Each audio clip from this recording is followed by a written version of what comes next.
Hey guys, in this video I'm going to be going over some of the fundamental principles that we learned in chapter 15 and doing some example problems from that chapter. So let's just go ahead and get started. I don't want to keep you here too long. So the first one that I have is if we have a concentration of hydrogen ions, we know that this is 2 times 10 to the negative 7th. And we want to know what is the concentration of hydroxide ions. Well, this problem, we have to kind of take a step back and think about what do these different concentrations of ions really mean. We know that if we have liquid water, it will dissociate into hydrogen ions and hydroxide ions, which is what we're looking at here. And if you remember our equilibrium constants, where our K equals the products over the reactants, we can use that equation to find our water constant Kw. And if you remember, we don't care about anything that's a liquid or a solid phase, so we can just eliminate this water.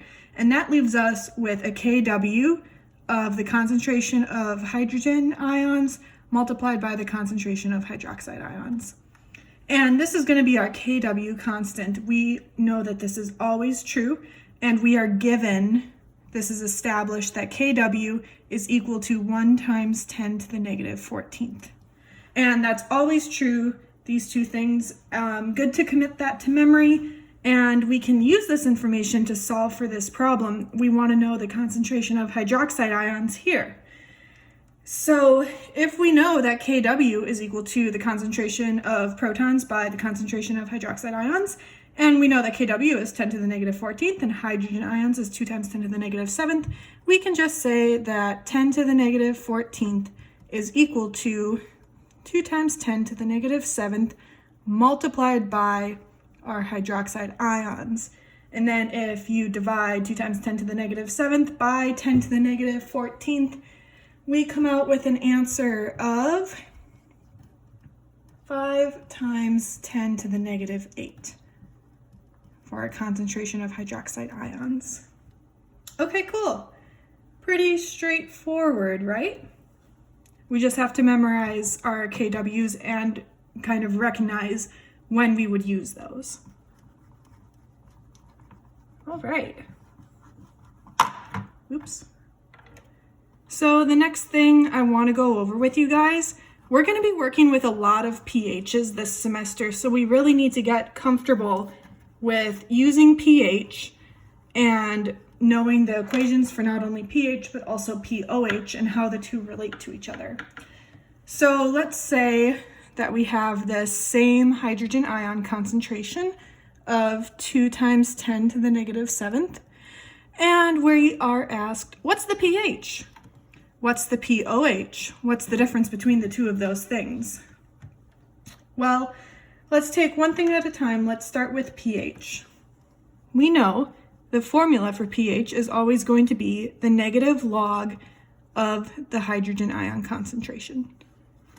This is the formula for pH, and the formula for pOH is going to be the negative log of the hydroxide ion concentration. And how these two are related to each other is pH plus pOH equals 14. These are always true. These are going to be your equations that we need to memorize, and we need to recognize when to use them. So it looks like it's pretty straightforward to solve for pH, right? Because we have this formula and we have a hydrogen ion concentration already. So we can say that pH is equal to the negative log of 2 times 10 to the negative 7th. And if you plug this into your handy dandy calculator, you get 6.69. Okay, that's not too bad, right? But we're also asked for pOH, and how might we go about solving that? We can go about it the long way and take the formula that we know for Kw and for the hydrogen ion concentration and the hydroxide ion concentration and solve for OH that way, and then solve for OH, the pOH. That's really long. I don't like doing it. It's a lot easier to just go pH plus POH is 14 and take 14 minus 6.69. And this will get you 7.30 for your POH. I like doing that way. It's faster, it's easier. Just trust me on this one, guys. Okay, so this stuff isn't too bad, right? We can manage this stuff.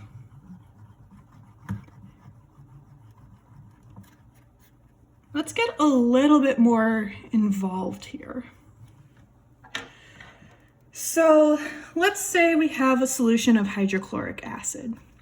And let's say that this hydrochloric acid is present at a concentration of 2 times 10 to the negative 4th. Okay, and we want to know what is the pH of this solution. So if you guys remember the ice tables that we did in chapter 14, we're going to do something fairly similar to solve for this problem. And the first thing that we should do whenever we're working with a problem like this is write out a chemical equation. So we are going to write out that our hydrochloric acid dissociates into hydrogen ions and chloride ions. Okay? And we can set this up in the same way that we set up for an ice table, except it's not an ice table because this isn't an equilibrium problem. So it's just an IVF table, or ICF, sorry. ICF, initial, change, and final. And the trick to solving this problem is we need to be able to look at hydrochloric acid, and we need to be able to immediately say hydrochloric acid is one of those 6 strong acids that I absolutely have memorized. So we know hydrochloric acid is a strong acid. What's a strong acid? The definition of a strong acid is an acid that completely dissociates in water into these 2 ions. And so let's start filling out our table. Just keep that in the back of your mind. Our initial hydrochloric acid is 2 times 10 to the negative 4th, and we have none of these to begin with. Our change, we lose 1 mole of this, we gain 1 mole of this, and 1 mole of this. And because hydrochloric acid is a strong acid and will completely dissociate, that means that we have none left at the final. This is the key here, that we can put the 0 because it's a strong acid. And because this is a 0 here, we have all 3 columns filled out. So we can now solve for x. Just looking at this and doing simple math, we can see that x is equal to 2 times 10 to the negative 4th, because if you subtract that from your initial, you get 0. And because we have 1x here and 1x here, we can go ahead and plug that number into the bottom row of our table. Okay, cool.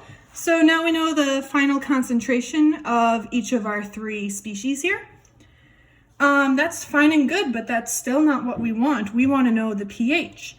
But lucky for us, we now know the concentration of the hydrogen ions.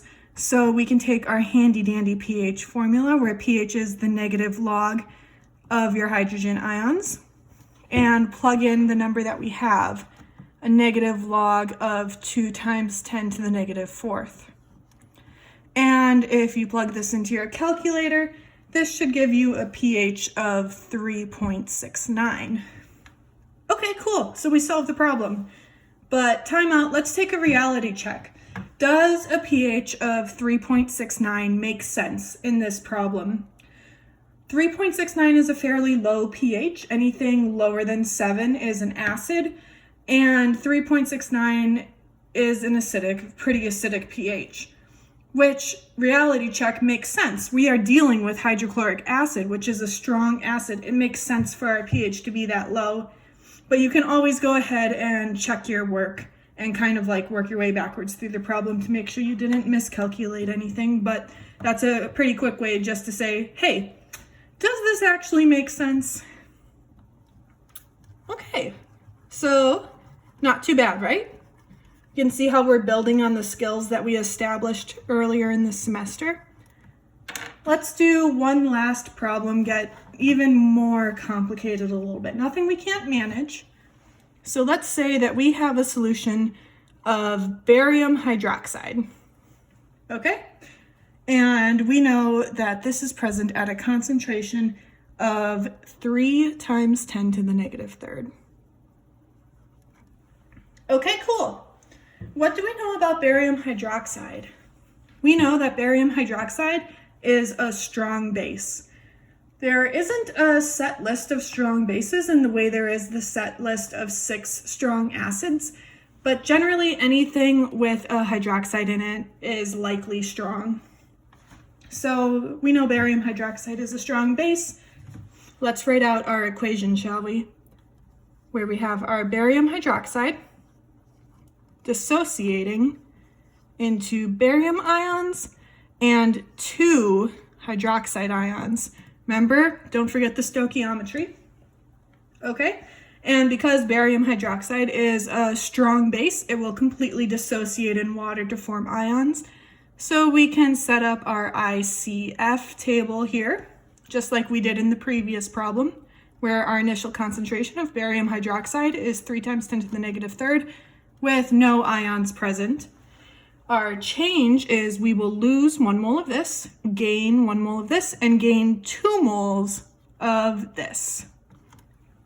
And our finals, we know that this will be 0.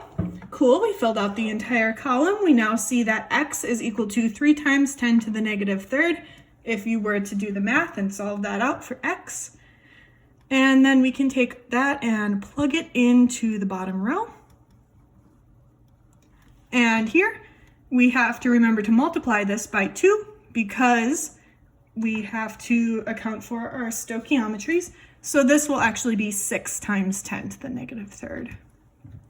Oh, sorry, I forgot to mention we're trying to solve for pH. Okay, so now we have the final concentration of a hydroxide ions, which is pretty good to know because once we have the concentration of a hydroxide ions, we can calculate the pOH. And if we remember our formula, pOH is equal to the negative log of your hydroxide ion concentration. So we know the hydroxide ion concentration, so we can just take that, plug it in, negative log of 6 times 10 to the negative third. If you put that into your calculator, you should get a number of 2.22 for your pOH. Okay, that's great, but that's not what we want. We want to know the pH. And we know that pH plus pOH is equal to 14, so we can take 14 minus 2.22 to get our pH, which comes out to 11.77. Great, we solved the problem. Pause, reality check. Does this number make sense? 11.77, that is a very high pH. Does that make sense in this problem? I would look at that and I would say, yes, that does, because barium hydroxide is a strong base and strong bases have a high pH.